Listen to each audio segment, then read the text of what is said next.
የእስራኤሉ ጠቅላይ ሚኒስትር ቤንጃሚን ኔታንያሁ እንግዲህ በቅርብ የሰጡት መግለጫ እስራኤል በኢራን ላይ ያላትን ወታደራዊና ፖለቲካዊ አቋም በግልጽ አስታውቀዋል። ኔታንያሁ ከኢራን ጋር ያለው ጦርነት ገና አላበቃም ሲሉ ነው የገለጹት። በምክንያትነት ያስቀመጡት ምንድነው? የዩራኒየም ክምችት በኢራን ውስጥ ያለው የዩራኒየም ክምችት ሙሉ በሙሉ ተወግዶ መውጣት እንዳለበት በጽኑ ያምናሉ። የኒኩለር ጣቢያዎችንም በተመለከተ በኢራን የሚገኙ የኒኩለር ማበልጸጊያ ጣቢያዎች ሙሉ በሙሉ መፍረስ እንዳለባቸው ገልጸዋል። ዲስማንትል እንዳሉት ነው። ሌላ ምንድነው? የፕሮክሲ ዋር ይሄ አሲሜትሪክ ዋርፌሩን አንዱ ፕሮክሲ ዋር ነው ብሎ ነው እሳቸው የሚያምኑትና ኢራን የምታቀርበው ድጋፍ ለሐማስ ለሂዝቦላና ለሁቲዎች የህሉና መሰረት መሆኑን አንስተው የኢራን አገዛዝ ከተዳከመ ወይም ከወደቀ እነዚህ ቡድኖች ፍጻሜ እንደሚሆን ተንበየዋል። ሰውዬ እንግዲህ ባላስቲክ ሚሳይሎችን በተመለከተ ኢራን የባላስቲክ ሚሳይል የማምረት አቅሟን ለማሳደግ የምታደርገው ጥረት መቀጠሉ ለእስራኤል ስጋት እንደሆነ ጠቅሰዋል። በተለይም ቻይና ለዚህ ሚሳይል ማምረቻ የሚሆን ወሳኝ አካላት ሌላ ያቀረበች መሆኑ በዚህ ጋዜጣዊ መግለጫቸው ላይ ወይ በዚህ ቃለ ምልልስ ላይ አስፍረዋል። ስለዚህ ከዚህ ተነስተን የዲፕሎማሲና ወታደራዊ አንድምታዎቹ ምንድን ናቸው? ምክንያቱም ኔታንያሁ ናቸው እንግዲህ የእሳቸው ሎቢ ግሩፕ የግሎባል ኢሊቱ እንደገና የሚሊተሪ ኮርፖሬቱ ፋይናንሰሩ ብላ እነዚህ ናቸው ከዶናልድ ትራምፕ ጀርባ የተቀመጡት። ስለዚህ እነዚህን ኃይሎች ስንደምራቸው በትራምፕ ላይ የሚደረገው ጫና ምን ይመስላል የሚለው ማየት እንችላለን። ኔታንያሁን ሐሳብ የሰጡት አሜሪካ ከኢራን ጋር ማንኛውም አይነት ስምምነት እንዳትፈርም በፕሬዝዳንት ትራምፕ ላይ ጫና እያደረጉ ባሉበት ወቅት ለምን ምንም አይነት ስምምነት አይፈልጉም? ኔታንያሁ የሚፈልጉት ዲስማንትል ማድረግ ስርዓቱን መገርሰስ ነው። ይሄ እንግዲህ ኔታንያሁ ስላችሁ ኔታንያሁ ፊት ለፊት የሚታዩት ናቸው እንጂ ከሳቸው ጀርባ ያለው አደገኛ ኃይል አለ። እስራኤል ከመጥፎ ስምምነት ይልቅ ምንም ስምምነት ይሻላታል የሚል ጽኑ አቋም አላቸው። ምን ማለት ነው? ለምሳሌ ዶናልድ ትራምፕ ከኢራን ጋር ከተፈራረሙና ሰነድ ከተቀያየሩ ያ ሰነድ እስራኤልንም ይገዛታል። አሁን ባለበት ጦርነቱ ከቆመ እስራኤል ምንም እርምጃ በተለይ በተናጠል ኢራን ላይ የምትወስድበት እድል አይኖራትም። ሌላው ምንድነው? እዚህ ጋር የእስራኤል ቀጣይ እርምጃ ነው። ኔታንያሁ የሚሰሩ ምንድነው ያሉት? የሚሰሩ ስራዎች ይቀራሉ ሲሏችሁ ምን እያሉ ነው? እስራኤል የኢራን የኒኩለር ፕሮግራም እና የሲቪል መሰረተ ልማቶች ላይ ጥቃት ለማድረስ ያላትን ዝግጁነት የሚያሳይ እንደሆነ ተራ ወታደራዊ ትንታኔ በመጠቀም ማወቅ ይቻላል። እሳቸው የሚሉት የኒኩለሩን አንድ ነው። ሌላ ደግሞ የኤነርጂ ፋሲሊቲ በኢኮኖሚም ወደ 30 ዓመት 40 ዓመት ወደኋላ መመለስና ያላትን የዩራኒየም ማበልጸጊያ ፋሲሊቲ ማን ብሎታል? ባለፈው ሰርቼላችኋለሁ። ማርኮ ሩቢዮ ድርድሩን ከፍ አድርጎት ከበለጸገው 60% ዩራኒየም በላይ የምታመርትበትን ሁሉ ጠረጴዛ ላይ ልታስረክበን ይገባል ብለዋል።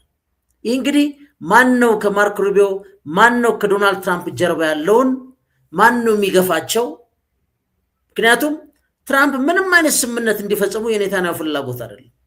ኔታንያሁ ያልጨረሱት የቤት ስራ አለ ነው የሚሉት። ብቻቸውን መጨረስ አይችሉም። 20 ዓመት በላይ አሜሪካን ደጅ ጠንተዋል። ማንም የሰማቸው የለም።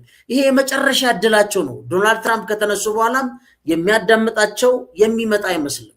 ምክንያቱም ባለፈው እንደሰራሁላችሁ ባልተለመደ መልኩ ከ49% በላይ ዴሞክራቶች ለእስራኤል የሚሰጥ ማንኛውም ድጋፍ እንዲቆም ብለው ድምፅ መስጠታቸውን እናስታውሳለን።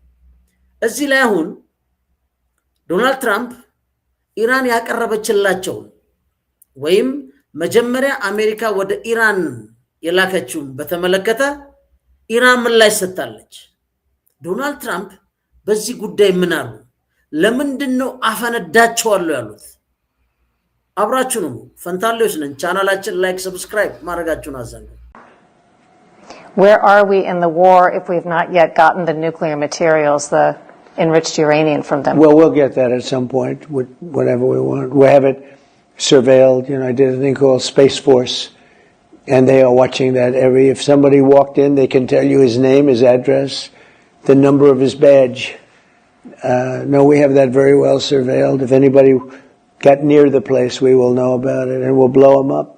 ዶናልድ ትራምፕም እንደሰማችሁት አሜሪካ የኢራንን የዩራኒየም ክምችት በከፍተኛ የቴክኖሎጂ ክትትል ስር ማድረጓን ገልጸው ማንኛውም ሰው ወደዛ አካባቢ ቢጠጋ ጠንካራ እርምጃ እንደሚወስዱ አስጠንቅቀዋል። የትራምፕ መግለጫ ዋና ዋና ነጥቦች ምንድናቸው? ይሄን ባክግራውንዱን ነው ያሳየዋቸው ያሉት። ኢራን ከመለሰች በኋላ ምን ያሉትንም እናየዋለን። አሁን ምንድነው እዚህ ላይ የሚሉት እሳቸው አሜሪካ በፈለገችበት ጊዜ የኢራን ዩራኒየም ክምችት እንደምትረከብ ትራምፕ በሙሉ ልብነት ነው እየተናገሩ ያሉት። ትራምፕ ባቋቋሙት ስፔስ ፎርስ አማካኝነት አካባቢ በቅርቡ እንደሚከታተሉ ገልጸዋል። ይህ የክትትል ቴክኖሎጂ ወደ ስፍራው የሚገባውን ማንኛውንም ሰው ስም፣ አድራሻ፣ የመታወቂያ ቁጥር ጭምር መለየት የሚያስችል እንደሆነ አብራርተዋል። የወታደራዊ እርምጃ ማስፈራሪያ ሰጥተዋል። እንደሰማችኋቸው ማንኛውም ሰው ወደ ዩራኒየሙ ክምችት ቦታ ቢቃረብ አሜሪካ ወዲያውኑ እንደምታጠቃውና እርምጃ እንደምትወስድ እንደምታፈነዳው በግልጽ ዝተዋል። ይህ ንግግር የእስራኤሉ ጠቅላይ ሚኒስትር ቤንጃሚን ኔታንያሁ ከኢራን ጋር ያለውን ጦርነት ገና አላበቃም፣ ምክንያቱም አሁንም ከኢራን መውጣት ያለበት የዩራኒየም ክምችት አለ ካሉት ሀሳብ ጋር ቀጥተኛ ተመጋጋቢ ነው እንደምታዩት። በተጨማሪም እስራኤል ትራምፕ ከኢራን ጋር ማንኛውም አይነት ስምምነት እንዳይፈርሙ ጫና እያደረገችበት ባለችበት ወቅት ነው ይሄን መግለጫ የሰጡት። ግን ትራምፕ ምንድነው ኢራን ላቀረበችው ምላሽ የሰጡት የሚለውን መመልከት በጣም ጥሩ ነው።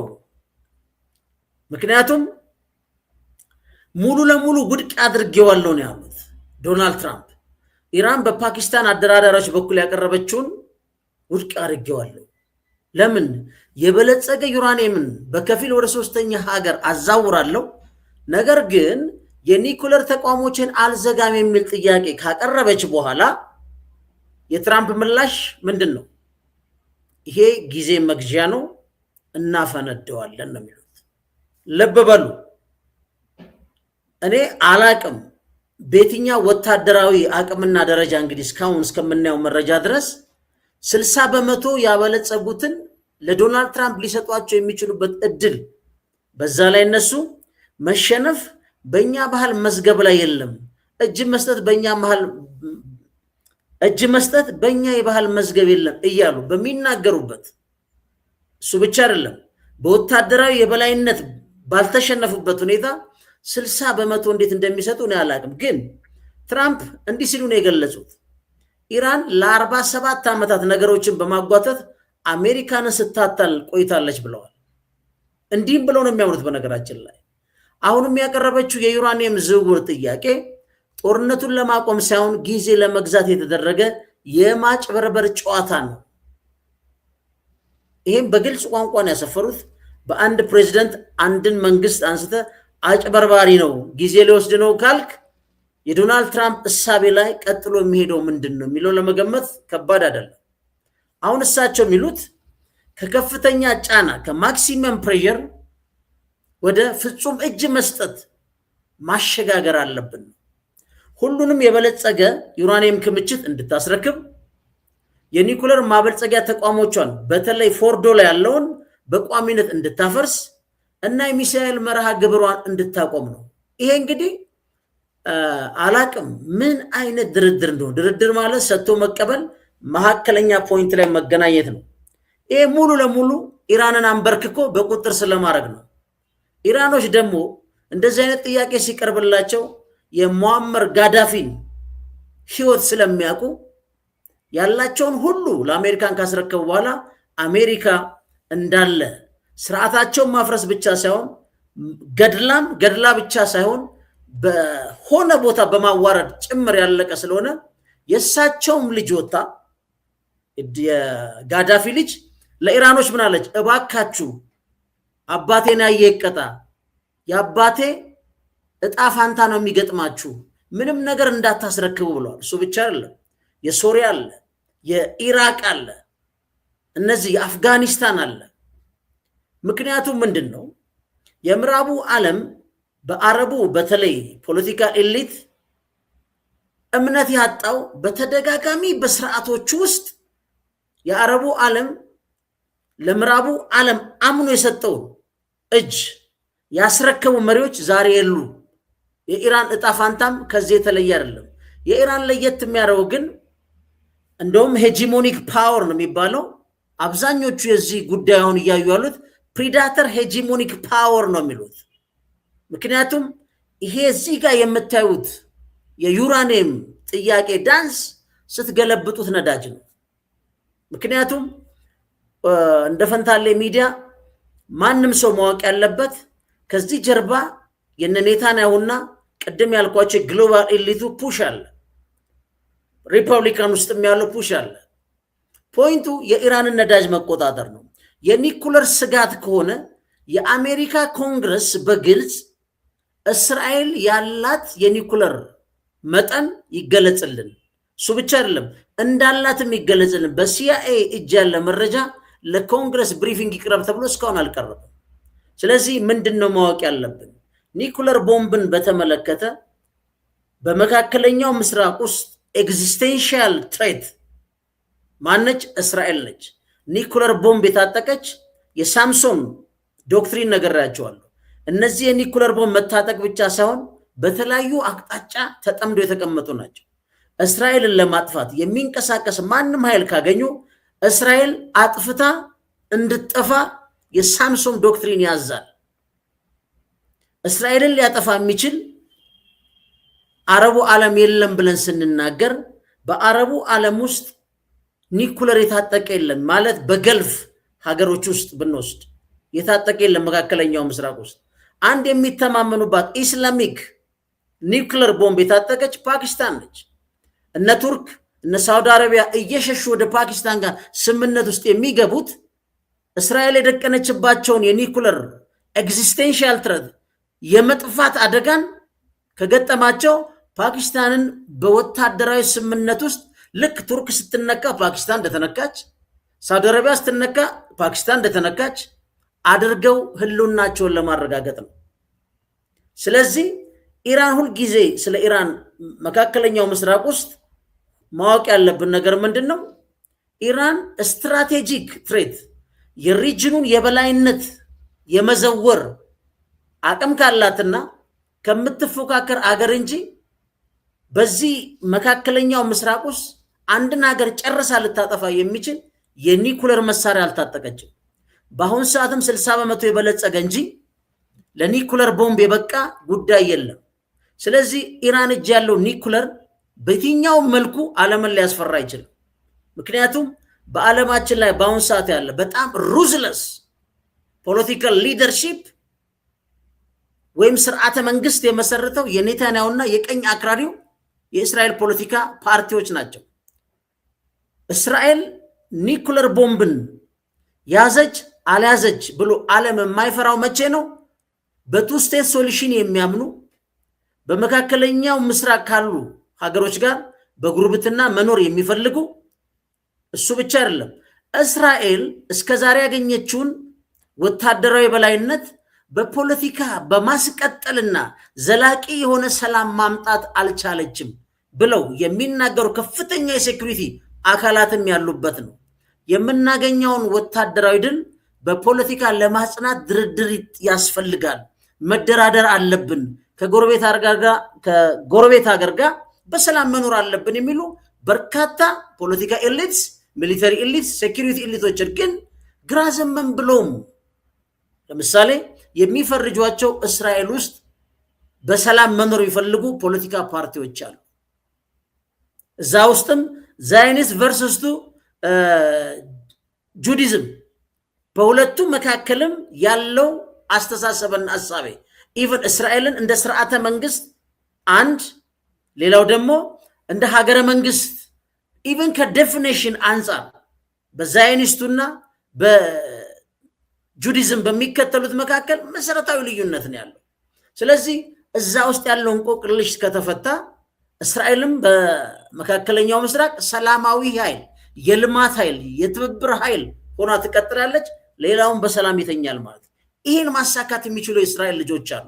አሁን ግን ዶናልድ ትራምፕ እና በዶናልድ ትራምፕ ጀርባ የተሳፈረው ኃይል ግን ምንድነው ማክሲመም ፕሬሸር በማለት ሙሉ ለሙሉ ኢራንን በኒኩለር ታጥቃለች አልታጠቀችም ልትታጠቅ ተቃርባለች የተባለ ላለፉት 20 ዓመታት የዛሬ ዓመት አንድ ሳምንት ነው የቀራት የዛሬ 15 ዓመት አንድ ሳምንት ነው የቀራት የዛሬ 10 ዓመት አንድ ሳምንት ነው የቀራት የዛሬ 5 ዓመት አንድ ሳምንት ነው የቀራት ዛሬም አንድ ሳምንት ነው የቀራት ይሄ የቤንጃሚን ኔታንያሁ የተለመደ ትርክት ነው ግን አብሶሉት የሆነ ውሸት ስለዚህ አሁን እዚህ ጋር ምንድነው ቶታሊ አንአክሰፕተብል ነው ያሉት አሁን ዶናልድ ትራምፕ ቶታሊ ሶ ኔጎሺዬሽኑ ምን ያስፈልጋል ነው ምክንያቱም አንድ ሀገር የተወሰነ ኢንተረስት ይመጣል አሜሪካ ትቀርባለች አሜሪካ 100% እጅሽን ስጪን ያለ ማለት ደግሞ ሙሉ ለሙሉ ኢራንን ማሸነፍ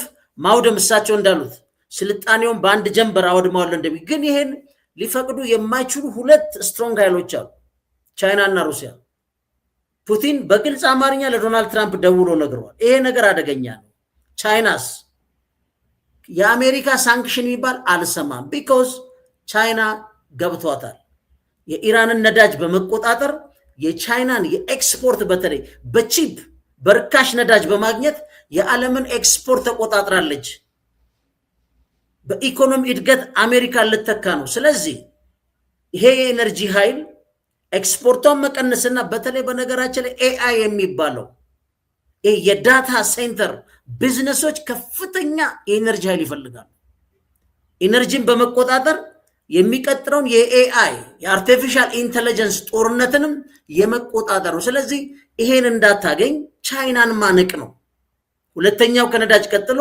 የሴሚኮንዳክተር ኢቨን ቴክኖሎጂዎች እንዳታገኝ ምክንያቱም ሴሚኮንዳክተር አንዱ የኤአይ ዋናው ሞተር ነው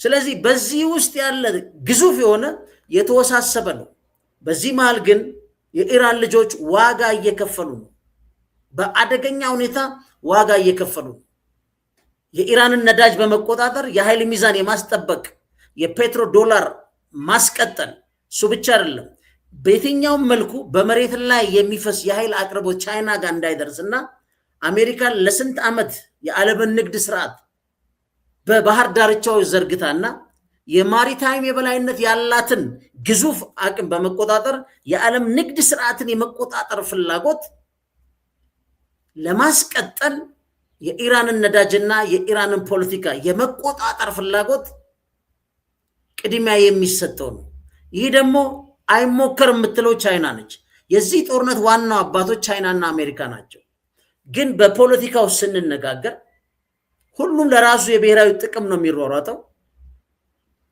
ብሔራዊ ጥቅም ስንል ህዝብ ይመስለናል ህዝብ እስከዛሬ የተሳተፈበት በህዝብ ፍላጎት መሰረት ያደረጉ ጦርነቶች ብዙ ጊዜ የሉ በፖለቲካ ኤሊቱ ነው ፖለቲካ ኤሊቱ ከህዝብ የሚመነጨው የፖለቲካ ሪፕሬዘንቴሽን መነሻት በሚያገኘው ውክልና በሚፈጥረው ኃይል ፍላጎቱን ያስፈጽማል ስለዚህ በቻይናና በአሜሪካ ያለ ግብግብና በአሜሪካ ጀርባ የተለጥፎ ያለው ደግሞ ቤንጃሚን ኔታንያሁ የኢራንን ነዳጅ መቆጣጠር አለመቆጣጠር የሱ አጀንዳ አይደል የቤንጃሚን ኔታንያሁ ጥያቄ የሪጂናል የሱ ተፎካካሪ ኃይል የምትሆነው የሚቀጥለውን የመካከለኛው ምስራቅ የመቆጣጠርና ሄጂሞኒክ ፓወር ዋናው ወይም የተቀራማች ኃይሉን ከአረቡ ዓለም ጋር የማስፈን ፍላጎትን ቤንጃሚን ኔታንያሁ የምትፎካከረው ማነች ኢራን ነች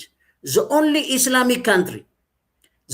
Islamic country እስልምናን የምትከተልና መካከለኛው ምስራቅ ያለች ለፍልስጤም ልጆች ቦታ መሰጠት አለባት ብላ በጦርነትም በሉት በአቅም የምትደግፈው ኢራን ብቻ ነች ሳውዲ አረቢያ ምላስ ነች ቱርክም ምላስ ብቻ ነው ኤርዶጋን ወጥቶ በቴሌቪዥን ፎክሮ ወደ ቤቱ ይሄዳል መልሶ ከእስራኤል ጋር ይሸቅጣል ዩኤኢ ጠቅልላ ገብታለች አብርሃም አኮርድ እስራኤልን ወደ ንግድና ሴኩሪቲ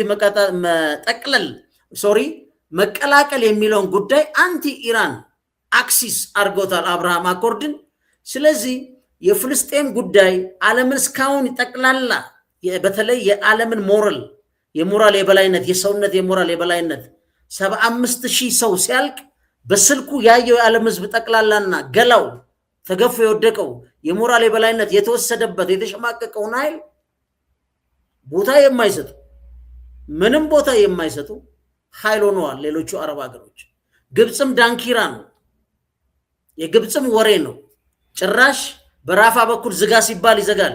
እሱ ራሱ አልሲሲ ራሱ ለሰው ሞት ሊደነግጥ አይችልም። እሱን የመሰለ ነብሰ በላ በግብፅ ታሪክ ውስጥ ዲሞክራቲካሊ ኢሌክትድ የነበሩትን መሐመድ ሙርሲን መገልበጥ ብቻ ሳይሆን እስር ቤት ገሎ ብቻ አልተዋቸው፣ ለቤተሰቡም ሬሳ አልመልስ ያለ ነብሰ በላ ነው አልሲሲ ራሱ። ይሄ እንደዚህ በአጠቃላይ ስናየው ምንም አንድ መልስ የሌለው ግጭት ነው። በነገራችን ላይ ይሄ ቢሆን ይፈታል የምትሉት ግጭት አይደለም። ግን ዶናልድ ትራምፕ አሁን ምንድን ነው ሁሉንም ካላገኘው ምንም አልቀበልም የሚል እሳቸው የሚሉት አርት ኦፍ ዘ ዲል የሚሉት አለ። ማነው ፋሪክ ዘካሪያ ምን ይላል? የዶናልድ ትራምፕ እሳቤ ፖለቲካ ውስጥ ማለት ነው የሪል ስቴት ባለቤት ከሪል ስቴት ፋሚሊ የመጡ ስለሆኑ ኦነርሺፕ አንድን ይዞታ ካልያዙት ሲሰሩ እንግዲህ ይዞ ነው የሚሰሩት ነው። ይሄን አስተሳሰብ ፖለቲካ ላይ መጥቶ ሰጥቶ መቀበል ሳይሆን ጠቅልሎ የመውሰድ የፖለቲካ እሳቤ ነው። የሪል ስቴት እሳቤ ጭንቅላታቸውን የወሰደው የሚል ትንታኔ አለ። የኔ ሳይሆን የፋሪክ ዘካሪያ ማለት ነው። ስለዚህ ይሄ በቀላሉ የሚገኝ ኦኬ ይሄን ብናረግ የሚባል መልስ የሌለው ነው። ግን እዚህ ጋር ማወቅ ያለብን ነገር የኢራን መንግስት ምንድን ነው ያቀረበው? ዶናልድ ትራምፕ ለምንድን ነው እንደዚህ እብድ ያደረጋቸው ካላችሁ ኢራኖችም በድርድር ሁሉ የማያምን አደገኛ አክራሪ ሃርድ ላይነር የሚባልም ኃይል አላቸው። አሜሪካ ማለት የተረገመች ነች፣ እስራኤል ማለት የተረገመች ነች ብሎ የሚያምን ግን በዚህ ምድር ላይ ደግሞ መኖር የሚፈልግ ማለት ምክንያቱም በዚህ ምድር ላይ መኖር ስንፈልግ ከምንፈልጋቸው ብቻ ሳይሆን ከማንፈልጋቸውም ጋር እርቀት ተጠብቆ በዓለም አቀፍ ሕግ ተከባብሮ በሰጥቶ መቀበል ካለም የሚካሄድ ነው እንጂ እነሱን አላይም የሚባል አኗኗር የለም ምድር ላይ። እንደዚህ አይነት ጭፍን ሰዎች አሉ። በእርግጥ በጣም ሞዴሬት ዌስቱ ላይ የተማሩ የዌስቱን ሜንታሊቲ አሁን ኢራን ውስጥ አንዱ ከባዱ ነገር ምንድን ነው? አብዛኞቹ በጣም ኢንተሌክቹዋል ናቸው። አብዛኞቹ የተማሩት ዌስት ነው። የዌስትን የምዕራቡን ዓለም በተለይ ዘሶኮል ኒዮ ሊበራል ፖለቲካል ኢኮኖሚ ይሄ ሊበራል ፖለቲካል ኢኮኖሚ የምትሏቸውን አስተሳሰብና እሳቤ ዘመናዊ ሀብትን ወስዶ ወደ ባርነት መንግስትን የመቀየር እሳቤ ያውቁታል። ስለዚህ ከእጃቸው ካመለጠ በኋላ ምን ሊሆኑ እንደሚችሉ ጣፋንታቸውን የሚያውቁ ያነበቡ፣ የተደራጁ፣ የታጠቁ በዛ ላይ በነገራችን ላይ 40 ምናምን 50 አውሮፕላን ይዘው ኢስፋን ላይ ሄደው ወታደሮች አስፍር ተሞክሯል። በነገራችን ላይ ዩራኒየሙን ከዛ ለማውጣት በዛ ጊዜ ከትከሻው ላይ በሚተኮስ መሳሪያ ተኩሶ አብሮ አውሮፕላኗን ያነደዳት ብርጌዴን ጀነራል ነው። ግን የሚገርማችሁ ኢራን ውስጥ የታወቀ ፕሮፌሰር ነው። ጀነራሎቹ የምትሏቸው ፕሮፌሰርና ዶክተሮች ናቸው። ስለዚህ ምንድነው ማወቅ አንዱ ከባዱ ነገር ይሄ ነው። አንድ ኃይል ሲመጣ ምን እንደሚፈልግ ታውቃለህ። ከወሰደ በኋላ ምን እንደሚያደርግ ታውቃለህ። ይሄን በመቀበልና ባለመቀበል ውስጥ ነው ችግር ውስጥ አጣብቂኝ ውስጥ ትገባው ማለት ነው። ያ ቬሪ ታፍ እና አሁን ኢራን ያከማቸችውን የዩራኒየም ክምችት ለአሜሪካ ሆነ ለማንኛውም ሌላ ሀገር አሳልፋ እንደማትሰጥ ገልጻለች። ኢቭን የተወሰነውን ፓርት እንኳን ልስጥ ብላ ካመነች ከአሜሪካ ውጪ ወዳሉ ሀገሮች ነው መሰጠው ብላለች። በነገራችን ላይ ፑቲን አንድ ያጋለጡት ነገር አለ። 2015ም ላይ አሉ እነ ኦባማ እያሉ አሁንም ለዶናልድ ትራምፕ አሉ ዩራኒየሙ የሚያጣላችሁ ከሆነ ሪሊ በቃ ቤዚኩ ችግራችሁ ይሄ ከሆነ መሰረታዊ ችግራችሁ፣ ስለዚህ እኔ ከኢራኖች ጋር ባለኝ ስምምነት መሰረት በአደራ ይሄን የበለጸገውን ዩራኒየም እኛም ማስቀመጫም ቴክኖሎጂውም አለን ወደ ሞስኮ ወስዶ መቀመጥ ይችላል። ከዛ ባለፈ ጉዳይ ተስማሙ ተባሉ። አይሞከርም፣ ታመጣታለህ። የት? ዋሽንግተን ኢራን ራሷ ይዛ ትመጣለች።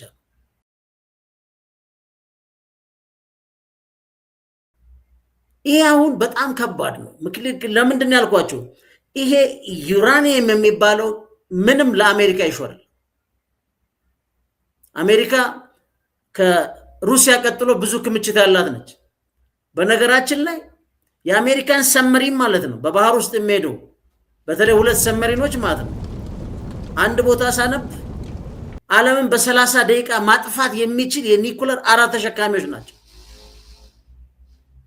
በኒኩለር ፓወር የሚሰራ ለ20-30 ዓመት ነዳጅ የማይፈልግ ግን ያ ደግሞ ያ ሰመሪን ግን ዓለምን በፈለጉ ሰዓት ለማጥፋት ሊቃጣባቸው የሚችል የታጠቁ ናቸው። አይደለም ኢራንም ማለት ነው። ይሄን ያውቁታል አቅሙ እንዳላቸው። ግን ኒኩለር የመጨረሻ አማራጭ ነው። ከኒኩለር ጦርነት በኋላ አልበርት አንስታይን ያለው መሰለኝ 3ኛውን አላቅም ብሏል። 4ኛው ግን በልምጭ ነው አለ። ምክንያቱም የሚቀር ነገር የለም እያለ ልምጩም ከቀረ ማለት ነው። ስለዚህ ሌላው ምንድነው የጦርነት ማቆም ስምምነት ሊባኖስን ጨምሮ በሁሉም ግንባሮች ላይ ጦርነት በአስቸኳይ እንዲቆምና ዳግመኛ ጥቃት እንደማይፈጸም ዋስትና እንዲሰጠን ስትል ጠይቃለች። ይሄ ኪ ፖይንት ነው። ለምን አሁን ኢራንን እየተደራደሩ ሁቲንና ሂዝቦላን ሐማስን ማጥፋት ስራን ያዙት አሜሪካና እስራኤል። ኢራንስ ይሄ የሚጠፋው ኃይል እሷ ምንድነው ፕሮክሲ ዋራዎቹ ናቸው። የአሲሜትሪክ ዋራዎቹ ናቸው። ከሷ ጋር አንድ አይነት አላይመንት ያላቸው ናቸው። ለምሳሌ ቀይ ባህርን ዘጋለው ስትል የመኖቹን ተማምና ነው። የእስራኤል መንግስት በሚፈጥራቸው ትንኮሳዎችን ቢሆን ከዛው ከነ ሂዝቦላ ከነ ሐማስ ጋር ለብዙ ዓመት ተዋግተዋል። ይህን ሁሉ ሰፕላይ የምታደርገው ኢራን ነች። ስለዚህ ኔታንያሁ ምንድነው የሚሉት የኢራን መንግስት ራሱ ዋና መገልበጥን ስላልቻሉ ነው የሚፈልጉት ምንድነው እሱን ከገለበጥን ይሄን ፕሮክሲ ዋር አናገኘውም እናጠፋቸዋለን የሚል ነው። እዚህ ጋር ያሉት ፕሮክሲ ዋር ላይ ያሉት ደግሞ አልጀንሳቸው ከኢራን ጋር ቢሆንም የራሳቸው ኮዝ አለ። አንድ በቃ ሊካድ የማይችል ኮዝ አለ ማለት። ሌላው ምንድነው አሜሪካ በኢራን ላይ ጣለችው የባህር ላይ ወታደራዊ ካብ በአስቸኳይ እንዲነሳ ዶናልድ ትራምፕን ብለዋል። እኔ ምን አገባኝ በቀን $500 ሚሊዮን እየከሰረች ያለችው ኢራን ነች። እኛ እንቀመጣለን አሉ። ግን ፋክቱ እሱ ነው ወይ ስትሉ ፋክቱ እሱ ብቻ አይደለም። ኢራን $500 ሚሊዮን ብታጣም 1 ጋሎን 2 ብር ከምናምን የነበረ 1 ጋሎን በሊትር 4 ብር ከምናምን 25 የአሜሪካ ሳንቲም ገብቷል። አሁን አሜሪካ ውስጥ ከፍተኛ የኑሮ መቃወስ አለ። የሚድተርም ምርጫዎች አሉ። ከዛ ጋር የተጋባ በርካታ ነገር አለ። ስለዚህ ኢራንም ዝም የምትለው ከነ ችግሯ ማለት ነው። በቀደም ዋሽንግተን ፖስት ሲኤስአይ የመረጃ አይተናል። 3-4 ወር መቀጠል ትችላለች። አሁን በካስፒያን ባህር የሚገቡ አሉ። ፓኪስታን የጀርባ ኮሪደር ከፍታለች ለኢራን ሰፕላይ ለማድረግ ኢቭን የኳታር ኤልኤንጂ እንዲወጣ ኮሪደር እየከፈቱ ናቸው። ምክንያቱም ይሄ በተለይ አሜሪካ ከምትጠይቀው በላይ ኔታንያሁ ተደርቦ ስለመጣ የኔታንያሁ ፍላጎት ደግሞ በአረቡ ዓለምና በእስልምናው ዓለም ይታወቃል። ስለዚህ በቀላሉ ለዶናልድ ትራምፕ የተሰለፈ አይደለም። ለምሳሌ ፈረንሳይ መርከቧን ላከች። በጣም ትልቅ መርከብ ነው። ኢራን መግለጫ ወጣች። ምንድነው ያወጣችው መግለጫ? ከአሜሪካ ጋር የምትተባበሩ ከሆነ እኛም በምንችለው አቅም ዋጋ እናስከላለን። ማክሮን ወጣና በየትኛውም መልኩ ሆርሙዝን በተመለከተ ወታደራዊ ተሳትፎ እናደርግማል። አሁንም አረጋገጠ። ስታመርን ወሰዱት አረጋገጠ። ግን ስታመር አሁን እንግሊዝ ምን ገጥሞታል? ከስልጣን የመልቀቅ ከፍተኛ ሽንፈት ገጥሞታል። የሎካል ምርጫውን ተሸንፏል። እነዚህ ሰዎች ናቸው፣ ቀላል ሰዎች አይደሉም። ሌላው ምንድነው ማዕቀቦች ነው። 47 ዓመት ስታጭበረብር ነው ብሏል ዶናልድ ትራምፕ። ጉድ 47 ዓመት አጭበርብራለች ሲሉ ዶናልድ ትራምፕ አሁን በ47 ዓመት ውስጥ የተያዘ ሀብት አለ። ኢራን አጭበርባሪ፣ አሸባሪ፣ ሃይማኖት አክራሪ ብላ ብላ ስም እየተሰጠ ማለት ነው። በአሜሪካ የጣሉ ማዕቀቦች በሙሉ በሂደት እንዲነሱ የጠየቀች ሲሆን በተለይ አለች በነዳጅ ሽያጭ ላይ የተጣለው ማዕቀብ የመግቢያ ሰነዱ ወይም ሜሞራንደም ኦፍ አንደርስታንዲንግ ከተፈረመ በ30 ቀን ውስጥ እንዲነሳ አጥብቃ ጠይቃለች። ለምን? ኢራን በይፋ ነዳጅ እንዳትሸጥ አሜሪካ አግዳለች። በድፍረት የምትገዛው ማነች? ቻይና ነች፣ ህንድ ናቸው። አሜሪካ እነሱን የመቅጣት አቅሟ በጣም ሌስ ነው፣ ቻይናን በተለይ። ስለዚህ እዚህ በሆርሙዝ ሰርጥ ውስጥ ያለውና የኢራን ቁጥጥር እውቅና እንዲሰጠው የተጠየቀው ደግሞ አዲሱ ምንድነው? ቀረጡ በዚህ የሚያልፉትን እናስቀርጣለን። ይህም በአጠቃላይ ስናየው ቅድም እንዳልኳችሁ አንድ መልስ የሌለው ግን ቀኑን አላውቀውም እንጂ በእርግጠኝነት ግን ጦርነት የሚያዋልድ ነው። ሶሉሽን የሌለው ነው። 100% እጅ ስጡ አምጡ። የበለጸገውን ብቻ አይደለም አሁን ጭራሽ እዛ ጋር ያለውን ፋሲሊቲ አውድሙ። ይሄ እንግዲህ አላቅም። እንግዲህ በዓለም ላይ እንግዲህ ዊክ ገቨርንመንት ተብላ የምታስበው ሶማሌ ነች። ሶማሌም ይሄ ጥያቄ ቢቀርብላት እንኳን ቢኖራት የምትቀበል አይመስለኝም። ምክንያቱም እንደ ሀገር ሙሉ እጃችሁን ባዶ ምንም አይነት የመደራደር አቅም ሳይኖራችሁ ላገኛችሁ ነው። ከዛ በኋላ ማንኛውም ነገር ቢደረግ አንድ ሀገር ሊደራደር ሊከላከል አይችልም ማለት። ስለዚህ ይሄ የኢራን መደራደሪያ በጣም ነው ዶናልድ ትራምፕ ያናደዳቸው። ለዚህ ነው ጦርነቱ አይቀርም የምለው ነው።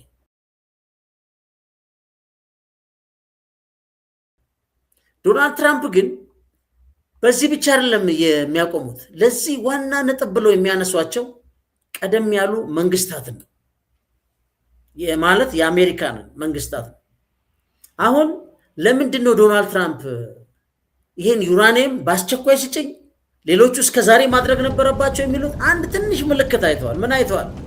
ቬኔዙዌላ በነገራችን ላይ ማድሮን ካሰሩት በኋላ ገብተው የአሜሪካ ኤነርጂ መምሪያ እንደገለጹ ማለት ነው ሄደው ሲፈልጉ 13.5 ኪሎ ግራም የሚመዝን ዩራኒየም ከኒኩለር ማመንጫ ውስጥ አውጥተው ወስደዋል።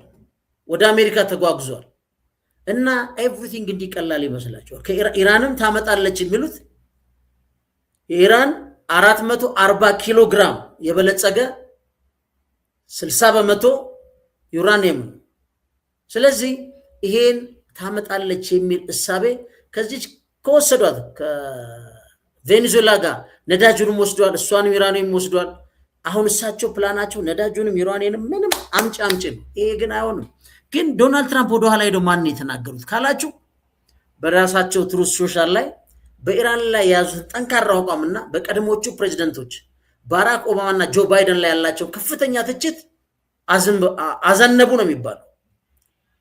በታሪክ ላይ የሰነዘሩት ትችት ምንድን ነው? ትራምፕ ኢራን ላለፉት 47 ዓመታት አሜሪካና የተቀረውን ዓለም በመጫወት አለች እና ነገሮችን በማጓተት ዲሌ ነው ይልሳቸው ስታጭበረብር ቆይታለች።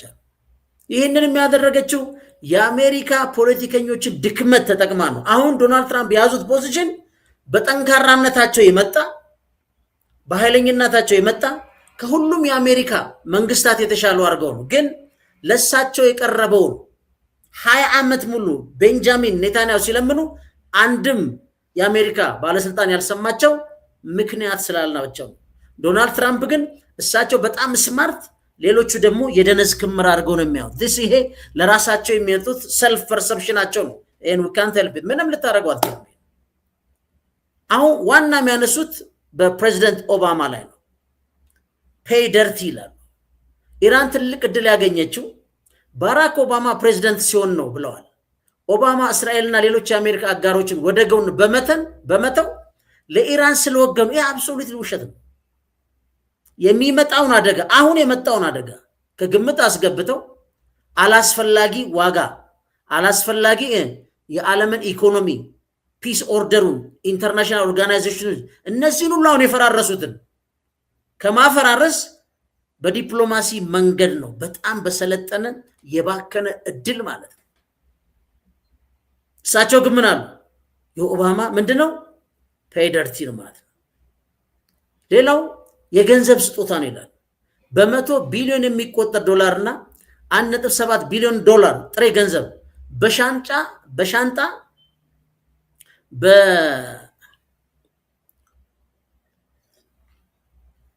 በሻንጣ ተጭኖ ለቴህራን በብር ሳህን ተሰጥቷታል ይላል።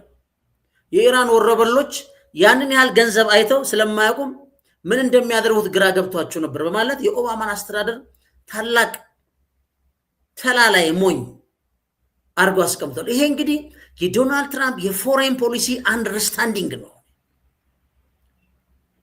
እነ ኦባማ የተጠቀሙት መንገድ በጣም እውቀት መሰረት ያደረገ የዓለምን ሰላም ሊያሻግር የሚችል የቤንጃሚን ኔታንያሁ የፖለቲካ ስርዓት ኢጎ የገረዘ አላስፈላጊ ፍላጎቶችንም የቀበረ ስምምነት ነው። እሳቸው ግን ምንድነው የኢራን ወረበሎች ነው። አሁን ይሄ ነው አንድ ዲፕሎማሲ የሚያውቅ ኃይል ከሚደራደረው አገር ጋር እብድ ወረበላ እያልክ እየሰደብከው ምን አይነት ውጤት ሊመልስልን እንደሚችልና ምን አይነት የዲፕሎማሲ ትብብር ሊሰጥ እንደሚችል መገመት አያዳግትም።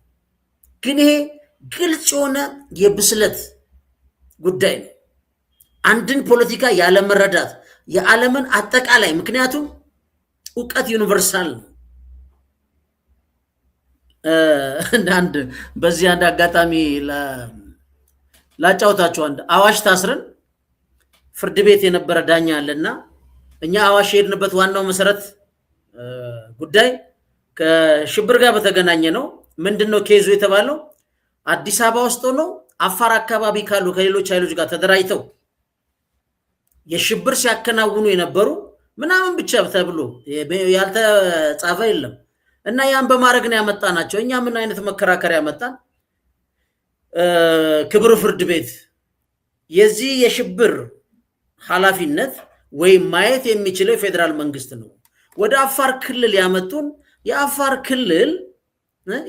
ክልል ኋላ ቀር ክልል ነው ተብሎ የአፋር ክልል ህዝብና መንግስት ያለውን ሉዓላዊ መብት አቢዩዝ ለማድረግ ነው። ካጠፋን አዲስ አበባ መዳኘት እንችላለን። እዚህ የሚያስመጣ ኬዝ የለም።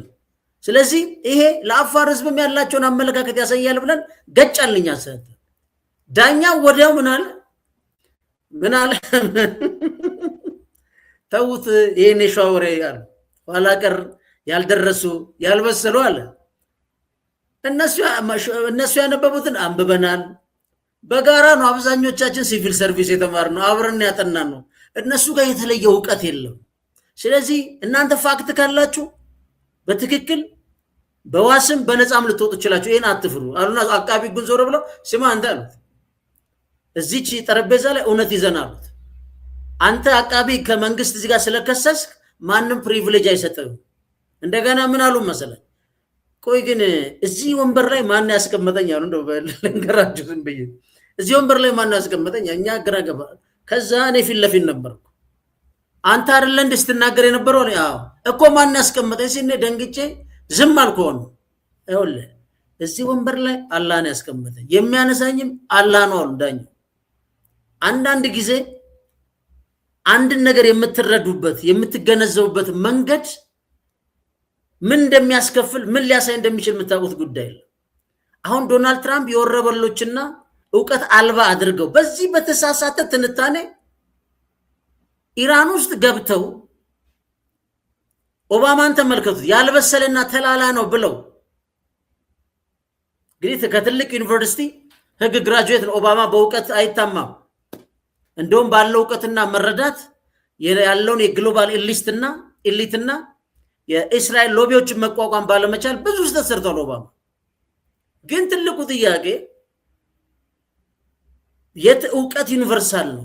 ቤትም አገር ያለ ሰው ካነበበ ምን እንደምታደርገው ምን እንደምትፈጽምበት ምን ልታደርገው እንደምትችል ያውቃል። አሁን 1.7 ቢሊዮን ዶላር ሲሰጣቸው አይተው ስለማያውቁ እነዚህ ወረበላዎች አሉ። ሳድ ፓርቱ ግን ይሄን በተሰጣቸው ይሄን የሚያህል አስቡት፣ የሚሳኤል ቴክኖሎጂ፣ የድሮን ቴክኖሎጂ አስቡት፣ የባላስቲክ ሚሳኤል ቴክኖሎጂ። እሱ ብቻ አይደለም፣ የኢራን ፖለቲካን ኢሊት ማድነቅ ወይም ሳናደንቅ የማናልፈው ሆርሙዝ የሚባለውን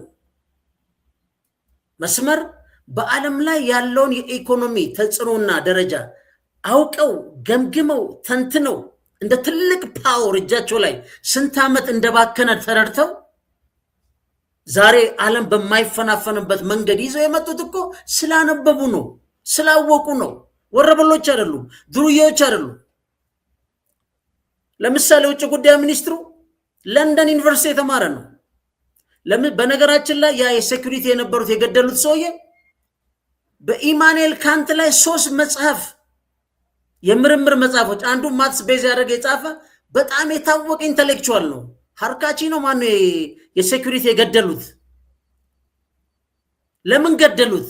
አይምሮን ስለሚያውቁ። ለምን ገደሉት? አንዱ ማስተር ማይንድ መሆኑን ኢራኑ ስላወቁ እንጂ ወረበላ ስለሆነ አይደለም። አሁን ይሄን የምታዩት ራሱ የአሜሪካን ፎሬን ፖሊሲ ለዓለም ያለው መረዳትና ከአሜሪካን ፎሬን ፖሊሲ ልንጠብቀው የምንችለው ሰላም ምን ያህል ሩቅ እንደሆነ ያሳያል።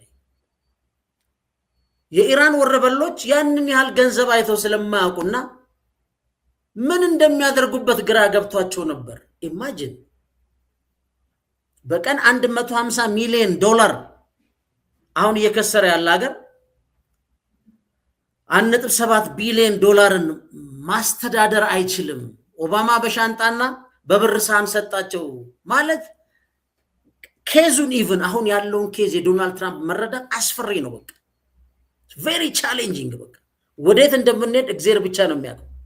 ሌላው ምንድነው? ኢራን ጥቃትና የአሁን ምላሽ ብለው እሳቸው የተቃውሞ ጭፍጨፋ ነው የሚሉት። ኢራን በቅርቡ 42,000 ንጹሃንና ያልታጠቁ ተቃዋሚዎችን መግደሏን ትራምፕ ጠቅሰዋል። ኢማጂን ይህን 42,000 የአሜሪካ ፊገር ነው።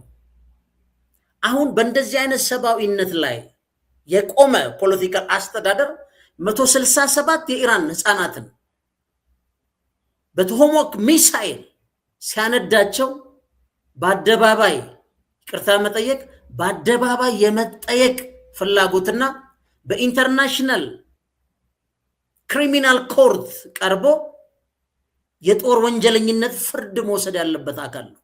ወራስ ይሄ በኢራን ውስጥ የቀለም አብዮት ኮታንኮት እንግዲህ ባትስማሙም ባይሆኑ ኢራን ውስጥ በመቀስቀስ የኢራንን መንግስት እንጥላለን በሚል በተሰማሩ ኃይሎች ኢራን ውስጥ ችግር የለም እያልኳል። በጣም ይሄን ኢስላሚክ ገቨርንመንት እሱ ብቻ አይደለም፣ ኦርቶዶክስ አለ እዛ ውስጥ ብዙ ሃይማኖቶች አሉ፣ ኢቭን ጆዎች አሉ። ኢስላሚክ ሪፐብሊክ ብሎ ያን ሙሉ ስም መስጠት በራሱ ጥያቄም ቢኖረው አንድ፣ ሁለተኛ ግን ያ የተቀሰቀሰው ኃይል ኢራን ውስጥ ዲሞክራቲካሊ ኢሌክትድ የሆነ መሪ እንዲመጣ ሳይሆን ያለውን ኢስላሚክ ገቨርንመንት ለመጣል ሰርድ ፓርቲ ያደርጉት ነው ተብሎ በስፋት ነው የሚታመነው። እሱ ብቻ አይደለም፣ ኔታንያሁ አንዱ ሪግሬት ከሚያደርጉበት ዶናልድ ትራምፕ ሪግሬት ከሚያደርጉበት ለማንም ሳያማክሩ ዩኒላተራል የሆነ ውሳኔ ወስደው አያቶላኑም ገለው ጀነራሎቹን ገለው ያን እርምጃ የወሰዱት ዋናው ፋክት ምንድን ነው? በተለይ አያቶላው ሲሞት ከኢራን ውስጥ መሬት አንቀጥቅጥ የሆነ የዲሞክራሲ ጥያቄና የመብት አራማጆች ጎዳናውን ይዘው ቤተመንግስቱን ይቆጣጠራሉ የሚል በጣም የተሳሳተ ትንታኔ የሞሳድን ተቀብለው ነው የገቡት። ዛሬ ሞጫ የለም። እሱ አይደለም አንዱንም ሳይለዩ የፐብሊክም የፕራይቬትም ይሁን እንዳለ ኢራንን ከነስልጣኔውና ህዝብ እንገላለን ሲሉ ህዝቡ አንድ ሆነ። መግቢያ የለማው እስራኤልንም አሜሪካንም ኢራን ውስጥ ለሚያበብ ዲሞክራቲክ ሙቭመንት ዋስትናና ኃላፊነት የሚሰማቸው ነው ብሎ ኢራን ውስጥ የሚቀበል የለም። ቢኮዝ በኔታንያሁና በዶናልድ ትራምፕ የፖለቲካ እርምጃ ነው ይሄ። ኢት ኢዝ ኤ ፌለሪቲ ነው። እነ ኦባማ ለዚህ ነው ከዶናልድ ትራምፕ እነ ክሊንተን እነ ባይደን ኔታንያሁን አንሰማም ያሉት። ነገርኳችሁ። የዛሬ ዓመት አንድ ሳምንት ቀራት ነው። 15 ዓመት አንድ ሳምንት፣ 10 ዓመት አንድ ሳምንት፣ 5 ዓመት አንድ ሳምንት። እስቲል ግን ኢራን ኒኩለር ቦምብ የላትም። ይሄን በጥበብ ያለፉ የአሜሪካ መሪዎችን ዛሬ እንደተላላና እንደማይረቡ አድርገዋል። እንደገና ኢራን በመንገድ ዳር ቦምቦች የአሜሪካን ህዝብ ስትገድል መቆየቷን አስተውሏል። ይሄ ከተደረገም ወንጀል ነው። ግን ይሄን ራሱን የሚችል በአደባባይ ፍርድ የመስጠት እሱ ብቻ አይደለም። አሜሪካ ከፍተኛ ሳንክሽን ለ40 ምናምን ጥላ ኢራን እንዳትራመድ አድርጋለች። ይሄም ከሆነ ደግሞ ኢንተርናሽናል ክሪሚናል ኮርት ላይ ሄዶ ማስፈረድ ውሳኔ መስጠት ነው እንጂ ራሴ ቀጣለሁ የሚለው ጉዳይ እሱ በጣም ከባድና የተወሳሰበ ነው የሚሆነው። ስለዚህ አሁን ያለው ተጨባጭ ሁኔታ ኢራንም የሰጠችው በተለይ ዶናልድ ትራምፕ ሊመልሱበት የሞከሩበት ከዚህ በፊት በጣም በሰለጠነ ዲፕሎማሲ የአሜሪካ ከፍተኛ ፖለቲከኞች በጥበብ የተሻገሩትን እንደ ተላላና እንደማይረቡ አድርጎ ማቅረባቸው መጪው ጊዜ እጅግ አደገኛ ነው። እጅግ አደገኛ ነው። ቅድም አሰምቻቸዋለሁ። ቤንጃሚን ኔታንያሁ በምን አቅምና ደረጃ ኢራን ውስጥ ገብቶ ትራምፕ ነው በእርግጥ እናወጣለን ያለኝ ብሏል። ግን ፋሲሊቲን ሁሉ ይዤ ነው የምወጣው የሚል እንደዚህ አይነት ከአቅም በላይ ከራስ ምክንያቱም በ12ቱ ቀን ጦርነት ላይ የመጀመሪያውን ሲስፋየር በልመና ያስቆሙት ቤንጃሚን ኔታንያሁ ናቸው። ምክንያቱም የተሳሳተ የኢራን ፖለቲካ ትንታኔ አቅም የላትም ብለው ሞክረው በሃይፐርሶኒክ ሚሳይል ዱቄት አደረጓቸው። ግን የሶሻል ሚዲያውን የሜንስትሪም ሚዲያውን እስራኤል ላይ ያለው ቁጥጥር አደገኛ ስለሆነ እስራኤል ውስጥ ያለውን ዳሜጅ ልክ ኢራን ላይ እንደሚወጣ ተራ እንደ ሶሻል ሚዲያ ልታገኙት አትችሉ። ግን ታንክስቱነ ዋሽንግተን ፖስት፣ ኒውዮርክ ታይምስ ብዙ ሪሰርቾች በኮኔክሽን የሚያወጣቸው ብዙ መረጃዎች አሉ። ስለዚህ የኢራንን መልስን ውድቅ አድርጓል ዶናልድ ትራምፕ። በዚህ መልኩ ደግሞ ሪስፖንድ ያደረጉበት መንገድ መጪው ጊዜ ወደዳችሁም ጠላችሁም በጣም ከባድ ነው። ጦርነት ሊቀር የሚችልበት እድል የለም። ምክንያቱም ምንም መቀራረቢያ ፖይንት የለም። ኔጎሽዬሽን አይመስልም። በነገራችን ላይ ሂድና አምጣት ነው። ይሄን ኢራኖች በፈቃደኝነት ያደርጉታል፣ ይፈጽሙታል። እኔ እርግጠኛ ነኝ። ግን ጦርነት አይቀርም። በቃ ፈንታሎች ነን። ቻናላችን ላይክ፣ ሰብስክራይብ ማድረጋችሁን አዘንጉ።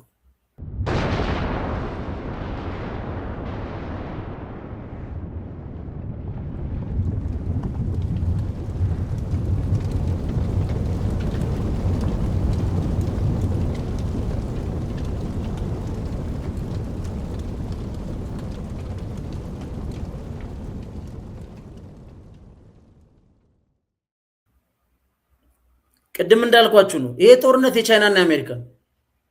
ስለዚህ አሁን ቻይና በሆርሙዝ የባህር ሰርጥ ላይ ወይም ቀውስ ዙሪያ በአሜሪካ ላይ የወሰደችውን ጠንካራ አቋም የሚመር ነው፣ በጣም የሚመር ነው። ግን ምርጫ ያላቸው አልመሰለኝም። ለዚህ ነው የአሜሪካን ፎሬን ፖሊሲ እንዴት ነው እየሄደ ያለው፣ ከዚህ ሁሉ ኃይል ጋር በአንዴ ሊጣላ ይችላል ወይ ብለው ራሳቸው ነው የሚሰጉት። እና አሁን የቻይና መንግስት ለፕሬዚደንት ዶናልድ ትራምፕ ያስተላለፈው በጣም አስገራሚ ማስጠንቀቂያ ምን ይላል? ወደ ቤጂንግ የሚወስደው መንገድ በሆርሙዝ የባህር ሰርጥ በኩል ያልፋል። ይሁት አሁን ግልጽ የሆነ መጫረስ ውስጥ እየገቡ ነው። ይህ ማለት እንግዲህ አስቡት፣ ትራምፕ በሜይ 14 እና 15 በቻይና የሚያደርጉት ጉብኝት ስኬታማ የሚሆነው በኢራን ዙሪያ ያለው ውጥረት ሲረግብ ብቻ ነው የሚል ግልጽ መልእክት ነው። ወደ ቻይና የሚወስደው መንገድ፣ ወደ ቤጂንግ የሚወስደው መንገድ በሆርሙዝ የባህር ሰርጥ በኩል ያልፋል ብለው ለዶናልድ ትራምፕ ነገሯቸው።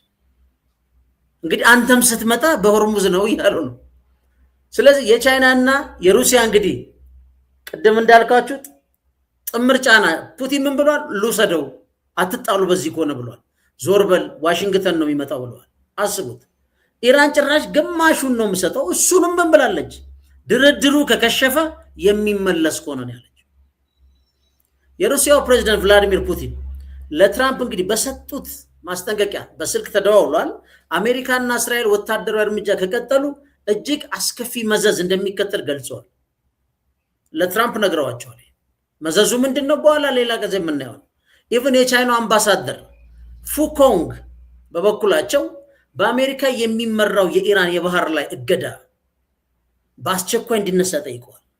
አምባሳደሩ የቀውሱ መንስኤ አሜሪካ በኢራን ላይ የሰነዘረችው ፍትሃዊ ያልሆነ ጥቃት ነው። ክሊር ፖዚሽን ነው ቻይና ያላት።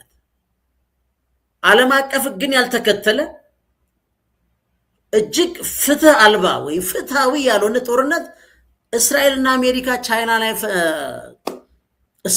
አሜሪካ ኢራን ላይ ፈጽመዋል ብሎ ቻይኖች የሚያምኑ። ስለዚህ ፖዚሽናቸው ራሱ የተራራቀ ነው። ስለዚህ የኢራንን ጉዳይ የሚረዱበትን መንገድ በዛ በቆመበት ፖዚሽን በያዙት አቋም ተነስተው ነው ማለት ነው። ስለዚህ አምባሳደር ፉ እንዳሉት ምንድነው ኤርፎርስ ዋን አሉ ቤጂንግ ሲያርፍ የሆርሙዝ ሰርጥ አሁንም ዝግ ከሆነ አሉ ይህ ጉዳይ በሁለቱ ሀገራት ድርድር ላይ ዋነኛው አጀንዳ ይሆናል። ለንግድ ነው ሄዱት የሚደራደሩት በዓለም ላይ ስላለው ሁኔታ ሲሄዱስ ሆርሙዝ የመጀመሪያው አጀንዳ ይሆናል። ምክንያቱም ምንድነው በቤጂንግ የሚያልፈው ማን ነው? ለመምጣት ሆርሙዝን አቋርጠን ብለዋል። ቻይና የምታስገባው እንግዲህ ነዳጅ ዘይት 40% በዚህ ሰርጥ በኩል የሚያልፍ በመሆኑ የባህር መንገዱ መከፈት ላይ ለቻይና ምንድን ይቅርታ ቻይና የምታስገባው የነዳጅ ዘይት 40% በዚህ ሰርጥ በኩል የሚያልፍ በመሆኑ የባህር መንገዱ መከፈት ለቻይና ብሔራዊ ደህንነት ወሳኝ ነው። ስለዚህ ምንድነው የደህንነት ጉዳይ የሴኩሪቲ ጉዳይ ነው።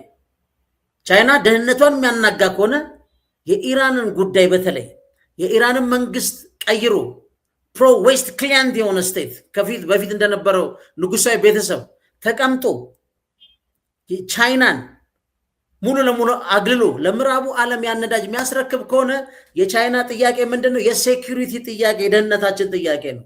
በዛ ደረጃ ነው ይህን ጉዳይ እያዩት ያለው። ለዚህ ነው ከባድ ነው። ጦርነቱ ላይ ቀር ይችላል ወይ ምን አይነት ዲፕሎማሲ ሊከተለው እንደሚችሉ እርግጠኛ መሆን አይቻልም። ከንግግር ባለፈ ቤጂንግ ወሳኝ እርምጃ ወስዳለች። የቻይና የነዳጅ ማጣሪያዎች በትራምፕ አስተዳደር የተጣለውን የኢራን ነዳጅ ማዕቀብ ጥሰው ነዳጅ እንዲገዙ ትዕዛዝ አስተላልፋለች። በቀደም ነግራቸዋለሁ። አሁንም ሪአፊርም አድርገዋል ይህን ፖዚሽን በአሜሪካ ተጠይቀው። ይህም በትራምፕ አስተዳደር ላይ የተሰነዘረ ግልጽ ንቀትና ተቃውሞ ተደርጎ ተወስዷል። የትራምፕ ሶስቱ አማራጮች ምንድን ናቸው? ስለዚህ ይሄ አሁን ከባድ ነው። አንደኛው ወደ ጦርነት መመለስ። ይህ ግን በአሜሪካ ውስጥ ተቀባይነት የለው አደገኛ ጉዳይ ነው። ምክንያቱም ኢራን አሁን በአሜሪካ ኢንተረስት ላይ ኦነስትሊ ስፒኪንግ የሚያናጋ ወይም ትርጉም ያለው ጫና የፈጠረች ሀገር አለችም። አሁንም አልፈጠረችም፣ በፊትም አልፈጠረችም። ይሄን ተቀብሎ የፎሬን ፖሊሲውን አስተካክሎ የቱ ማዕከላዊ ፖይንት ላይ ብንገናኝ ነው ብሎ በተለይ ደግሞ የነ ኦባማን የፒስ ስምምነቱ የኒኩለርን ማስቀጠል ደግሞ በጣም ቤስት ነው። ሁለተኛ ወደ ድርድር መምጣት ነው። ይህ ደግሞ ትራምፕ የያዙት ከፍተኛ ጫና የመፍጠር አሁን ከፍተኛ ጫና ወደ ምን ቀየሩት? ወደ ፍጹም ጫና። አስቡት፣ ከማክሲመም ፕሬሸር አብሶሉት የሆነ ፕሬሸር ዘርዝረው አምጣ። ይሄን ለማድረግ የሚያስችል እጃቸው ላይ ያለ እስካሁን የለም። አላቅም ወይ አቶሚክ ቦምብ ወይ ሳምቲንግ ብላ ብላ እንግዲህ እንደ ጃፓኑ ካልጣሉ በስተቀረ በምን መልኩ እንዳለ ኢራንን አውድሞ እንደሚቆጣጠራት አብረን የምናየው ነው። አሁን ካለው የወታደራዊ አሰላለፍና ውጤት በተመለከተ ማለት ነው። ያም ሲሆን ደግሞ ቻይናና ሩሲያ ዝም ብሎ ያሉ የሚለው ነገር አይመስለኝም። ሶስተኛው ምንድነው? አሁን ያለውን ከበባ ሲጅ ዋርፌሩን መቀጠል። ይህ ግን አሜሪካ በዓለም አቀፍ ደረጃ እንድትገለል ሊያደርጋት ይችላል። ለምን? አውሮፓዎች እንቅልፍ የላቸውም። በአሁኑ ሰዓት አሁን ከኳታር ከፍተኛ የሆነ የተፈጥሮ ጋዝ ይመጣ ነበር፣ ብሎክ ተደርጓል። የአውሮፓ ኢኮኖሚ ዘጭ እየወደቀ ነው። ጀርመን ቢቸግራት አርጀንቲና ድረስ ሄዳ ተፈራርማለች ነዳጅ ለማምጣት። ለምን? በግሎባል ኤሊቶች ጫና ኢኮኖሚዋን 45% ሲሸፍን የነበረ ለጀርመን ኢኮኖሚ የጀርባ አጥንት የነበረው የሩሲያ ነዳጅ ብሎክ አድርገው ዘግተው ነው ጀርመኖች ከሩሲያ ጋር እንዳይደራደሩ ተደርጎ ማለት። ግን ፑቲን አሁን ፍንጭ ሰጥተዋል ለመደራደር፣ በኋላ ሰራዋለሁ። እሱ እንግዲህ የጀርመን የመረጧቸውም ሰዎች አሉ እነሱ ያደራድረን ብለው ማለት ነው። አውሮፓዎች ፈልገዋል፣ እየተሽኮረመሙ ነው። እኛ የሊበራል ፖለቲካ አራማጅ ነን፣ እኛ የስልጣኔ ወይም የዓለም ስልጣኔ የምዕራቡ ዋና መሰረቶች ብላ ብላ ሲታይ ባዶ ወፍ የለም። እንግሊዝ እንግዲህ ሰን ነቨር ሴድ ኢን ዘ ብሪቴን የተባለችው ዶናልድ ትራምፕ ራት ላይ ምን ብሎ ነው ያላገጡበት? ስታምር ደውሎ ልናግዝ እንፈልጋለን ምናምን ሲል ጦርነቱን ከጨረስኩ በኋላ በዛ ላይ በሁለት የገላ መታጠቢያ ምን ልታረጉ ነው? ገላ መታጠቢያ የሚሏቸው ሁለት ትልልቅ የጦር መርከቦች አሏቸውና አብዛኛውን ያው ሜንቴናንስ ገራዥ ውስጥ ነው የሚሉትና ሻወር ነው የምትወስዱባቸው። ምን ብላችሁ ታጉዝኛላችሁ ብለው በሐላል እንግዲህ ያላገጡባቸው ምንድነው? ኢኮኖሚ ነው ማለት ነው። ቻይና እንደዛ ሊሉ አይችሉም። ቻይናን አሁን ለምሳሌ እንደ ሩሲያ በባህር ላይ ፍሊቷን መርከቦቿን ነጥቃለው ሊሉ አይችሉም። ከ3 በላይ ሰርታለች ትልልቅ መርከብ ጦር ጀት ተሸካሚዎች። አሁን ደግሞ የድሮን ስዋርም መንጋ በአንድ የሚተኩስ አዲስ መርከብ ደግሞ አስተዋውቃ ባህሩ ላይ አስቀምጣለች። እንግሊዝ የት ነው ያለችው? ዘጭ ብላለች ማለት ነው። ስለዚህ ያችን የመሰለች ሀገር ደግሞ ዛሬ ዶናልድ ትራምፕ በአደባባይ መሪያቸው አይቀሩም ምናምን ሙድ ይዙባቸዋል ማለት ነው። ያው በጊዜ መስራት እንደሚባለው ማለት። ስለዚህ አምስተኛው ምንድነው? የኢራን አብዮታዊ ዘብ የሚሉት ማስጠንቀቂያ ነው። እንግዲህ የኢራን አብዮታዊ ዘብ በትናንትናው ዕለት ባወጣው መግለጫ በሆርሙዝ ሰርጥ በኩል ምንም አይነት የንግድ መርከብ እንዳይተላለፍ ገልጾ የአሜሪካንም ፕሮጀክት ፍሪደም ነፃ የመርከብ ጉዞ ውሸት ነው፣ ኤኒታይም ቶክስ ከተከፈተ ታጥቀን ላንቃውን ስበን አስቀምጠናል ነው የሚሉት። እነሱ የሚያወሩበትን ደረጃ እነሱ የሚያወሩበትን የራስ መተማመን አሁን ውጊያውን ሪከርድ ወደኋላ ስታዩ እንዴት ተብሎ ሙሉን አስረክቡ የበለጸገውን ብቻ ሳይሆን ከነመሳሪያው ከመሬት ላይ አውጣችሁ ጠረጴዛ ላይ አምጡ የሚል ጥያቄ ለማቅረብ አሁን በተጨባጭ ያለ ሪል የሆነ መሬት ላይ ያለ እውነታ አለ ብሎ ለመደምደም በጣም ከባድ ነው በነገራችን። ለዚህ ነው አሁን ቻይና በፊት ማዕቀብ ሲባል ተሰማቸው ነበር፣ አልሰማም አለች። ቢኮዝ they know ጦርነቱም እንደሆነ ያውቁታል። ዩራኒየም ሳይሆን ነዳጅ ነው። ነዳጁ ደግሞ ፔትሮ ዶላርን የማስቀጠል ጉዳይ ነው። የማሪታይም ፓወር የማስቀጠል ጉዳይ ነው። የቻይናን እድገት ማነቂያ ጉዳይ ነው። በተለይ በኤክስፖርት ያላት ቺፕ ነዳጅ በመጠቀም ኤክስፖርቷን አስፋፍታለች ነው በርካሽ የገዛች። ሁለተኛው የኤአይ ነው። ኤአይ ከፍተኛ ኢነርጂ የሚፈልግ ነው ኃይል ፕላስ ሰሚኮንዳክተር ነው። ሰሚኮንዳክተር እስከተወሰነ ድረስ አሁን አሜሪካ እና ኒቫዳ የሚያመርቱትን እንዳይሸጥ ብለው ነበር። ቻይና ግን በራሳቸው አሁን ሰርተዋል። የታይዋን አንዱ ዋናው ጦርነት የሰሚኮንዳክተር ዋር ነው የሚባለው። ታይዋንን ወደ ቻይና መቀላቀል የሚቀጥለው የኤአይ ዓለም አቀፍ ቴክኖሎጂ በሉት ጦርነት በሉት የሳይበርን ልዩነት ከምዕራቡ አገር ጋር ያመጣል። አሁን ታይዋን ሳትቀላቀል በመቶ ቢሊዮኖች አሜሪካኖች አሁን ሲሊከን ቫሊ ላይ የዚህ ተመሳሳይ ኳሊቲ ያለው ሰሚኮንዳክተር ለመስራት ቀንና ሌሊት እየፈጉ ነው ያሉት። ሌላው ምንድነው የሩሲያ ጉዳይ ካላችሁ እዚህ ጋር እነ ትራምፕ የሚያስደነገጣቸው በኒውዮርክ ታይምስ ላይም ተዘግቧል። ሩሲያ በካስፒያን ባህር በኩል የድሮን መለዋወጫ ወደ ኢራን መላኳ ነው። አስቡት፣ ካስፒያን ጋር አሜሪካ ልትገባ አትችልም። ይህም የኢራንን የተመታባትን ወታደራዊ አቋም በፍጥነት እንድትገነባ አድርጓል። በቀደም ሲአይ ምን አድርጓል? ሪከቨር አድርጋለች፣ ሙሉ ለሙሉ ገንብታለች። ከየት ነው የመጣው ስትሉት አሁን እነ ኒውዮርክ ታይምስ ምን እንደሚሉት ከሩሲያ በካስፒያን ባህር እንደመሸጋገሪያ ተደርጎ ነው። ሩሲያ እንግዲህ በኢራንና በካስፒያን ባህር በኩል የሚያገናኘውን የጋራ ውሃ መስመር ያላቸው በመሆኑ ቁሳቁሶቹን ያለ ሶስተኛ ወገን ጣልቃ ገብነት በቀጥታ ለማጓጓዝ ተመራጭ መንገድ ሆኗቸዋል ብለው ይከሳሉ ማለት። ከቅርብ ጊዜ ወዲህ በአሜሪካና በእስራኤል ጥቃቶች የኢራን የድሮን ማምረቻ እና ወታደራዊ ይዞታዎች መጎዳታቸው ይታወሳል። የሩሲያ ድጋፍ እንደዚሁ የተጎዱ መሰረተ ልማቶችን በፍጥነት የማገዝ ጉዳይ በካስፒያን በኩል እያደረገች ነው። በሁለቱ መካከል ምን ባይላተራል የሆነ ሚሊተሪ ኮኦፕሬሽን አለ፣ ሁለቱ ወታደራዊ ስምምነት። ይህ መረጃ ሩሲያና ኢራን ያላቸው የጋራ ወታደራዊ ትብብር መጠናከሩን የሚያሳይ ነው። ቀደም ሲል ኢራን ለሩሲያ ድሮኖች ስታቀርብ እንደነበረው የሚታወስ ሲሆን አሁን ግን ሩሲያ መልሳ ለኢራን ቴክኖሎጂና መለዋወጫዎች፣ ምክንያቱም ዩክሬን ላይ ያለች ጊዜ በድሮን ባለመዘጋጀቷ ከፍተኛ በሺህ የሚቆጠሩ ድሮኖች ኢራን ለሩሲያ አቅርባ ነበር። ሩሲያ ደግሞ ዛሬ ለኢራን እጇን ዘርግታለች ማለት። ስለዚህ ይሄ በጣም ከባድ ነው። የዶናልድ ትራምፕ አሰስመንት ብትወስዱ 70% አዳክመናቸዋል ነው እንጂ የሚሉት አሸንፈናቸዋል አይሉ። 70%ም ዳታውን የለም እሳቸው ከሚናገሩት ውጪ እኔ ያነበብኩት ያየሁትም የለም ማለት ነው።